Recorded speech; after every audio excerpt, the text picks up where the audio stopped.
স্বাগতম। আজ আবারও বেরিয়ে পড়লাম প্রকৃতির টানে। কিন্তু হ্যাঁ, আজ কোনো ট্রেন জার্নি নয়। আজ বাইকে করে চলে গিয়েছিলাম পাহাড়ের কোলে। আর যেখানে গিয়েছিলাম সেখানকার আবহাওয়ায় মিশে আছে এমন এক মানুষের স্পর্শ, সেখানকার মাটিতে পা পড়েছে এমন এক মহামানবের চরণ। তিনি হলেন নেতাজি সুভাষচন্দ্র বোস। ধন ধান্য পুষ্প ভরা আমাদের এই বসুন্ধরা, তাহার মাঝে আছে দেশ এক, সকল দেশের সেরা। সকলকে নমস্কার, আমি রাহুল আপনাদেরকে স্বাগত জানাই রাহুল অন দ্য গোয়ের আরেকটি নতুন ব্লগে। আমি এখন আছি NH 110-এ, যার আরেক নাম হিলকার রোড, এবং আমার চারপাশে আমাকে আবিষ্ট করে রয়েছে মহানন্দা ওয়াইল্ড লাইফ সেঞ্চুরি। আমার পেছনে আছে সুকনা এবং আমরা যাচ্ছি রংটং, এবং তারপর কোথায় যাচ্ছি সেটা আপনারা ব্লগে থাকুন, অবশ্যই জানতে পারবেন। আজ ছিল 31/8/2025, আগস্ট মাস শেষ, পুজো আসছে, তার একটু একটু আভাস কিন্তু পাওয়া যাচ্ছিল আজকের ওয়েদারে। আমি এখন আছি রংটংয়ে। রংটংয়ের এই যে জাংশন পয়েন্টটা দেখতে পাচ্ছেন, এই জাংশন পয়েন্টের থেকেই উপরে চলে যায় হচ্ছে শিবখোলা, এবং তারপরও চলে যাওয়া যায় শিটং। একদিন এই রাস্তায় যাওয়ার খুব ইচ্ছে আছে বাইক নিয়ে, অবশ্যই সেটা হবে মোটো ব্লগিং। আপনারা সাপোর্ট করুন, অবশ্যই আমরা যাব।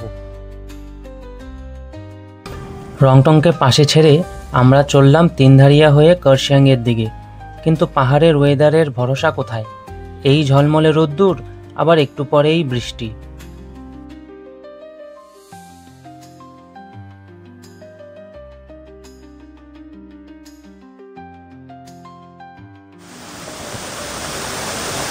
তিনধারিয়া পার করার পর প্রচণ্ড বৃষ্টি এখানে, তবুও একটু একটু করে আমরা বাইক চালিয়ে উপরে উঠছি। এখন আপাতত আপনাদেরকে আমি একটা ভৌগোলিক চিত্র দেখাই। আমি এখন দাঁড়িয়ে আছি পাগলাঝরা ফলসে। এই পাগলাঝরা ফলসই নিচে গিয়ে মহানন্দা নদীর রূপ নিয়েছে।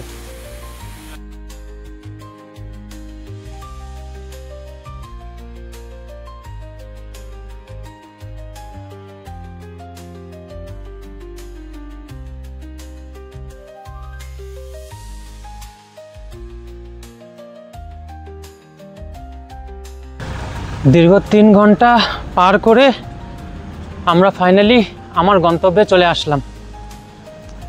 এখন আরেকটু উপরে উঠতে হবে। আমি এখন আছি গিদ্দা পাহাড়ে। গিদ্দা পাহাড়ের নেতাজি ভবন, নেতাজি ভবনে আমি এখন যাচ্ছি। আপনারা সাথে থাকুন। বেশ ভালোই চড়াই আছে। এখানে আসলে সাবধানে আসবেন একটু, যারা আগে পাহাড়ে আসেননি। আমরা এখনই ওদিক থেকে উঠে আসলাম, আর এখান থেকে উপরে গেলে মিউজিয়াম।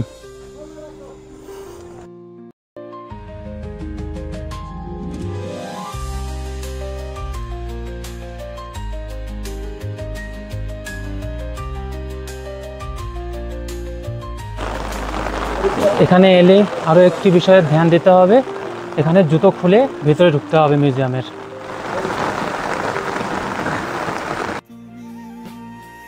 সকল দেশের রানী সেজে আমার জন্মভূমি, সেজে আমার জন্মভূমি, সেজে আমার জন্মভূমি। সালটি ছিল 1922।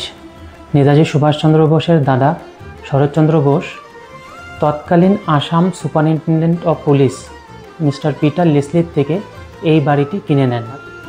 আর তারপর থেকেই নেতাজি সমেত বোস পরিবারের আনাগোনা এই বাড়িতে থাকতো। আমার পিছনে যে ঘরটি দেখছেন, সেই ঘরে আছে নেতাজি যেসব জিনিস ব্যবহার করতেন সেগুলো, এবং এদিকে ওনার ড্রেসও আছে।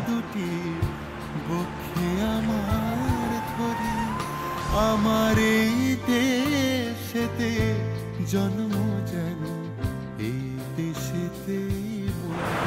আমরা সবাই জানি 1938 সালের কংগ্রেসের হরিপুরা অধিবেশনে নেতাজি সুভাষচন্দ্র বোস সভাপতি নির্বাচিত হন।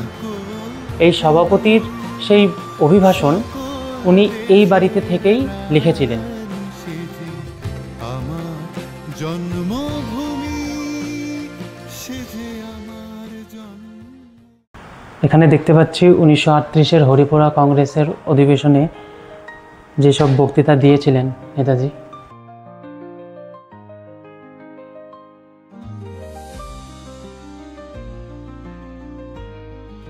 উনিশশো সালে উনি যখন এই বাড়িতে আসেন তখন ব্রিটিশ সরকার ওনাকে গৃহবন্দী করে রাখেন এবং প্রায় 7 মাস অবধি উনি এই বাড়িতেই গৃহবন্দী ছিলেন।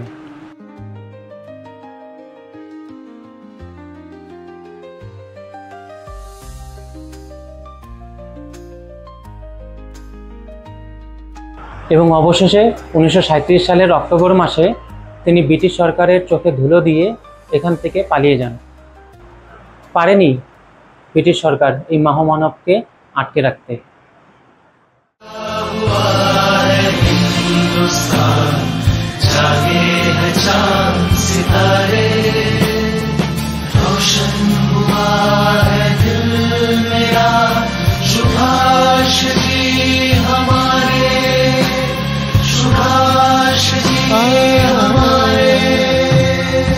চন্দ্র সূর্য গ্রহ তারা কোথায় উজ্জ্বল এমন ধারা, কোথায় এমন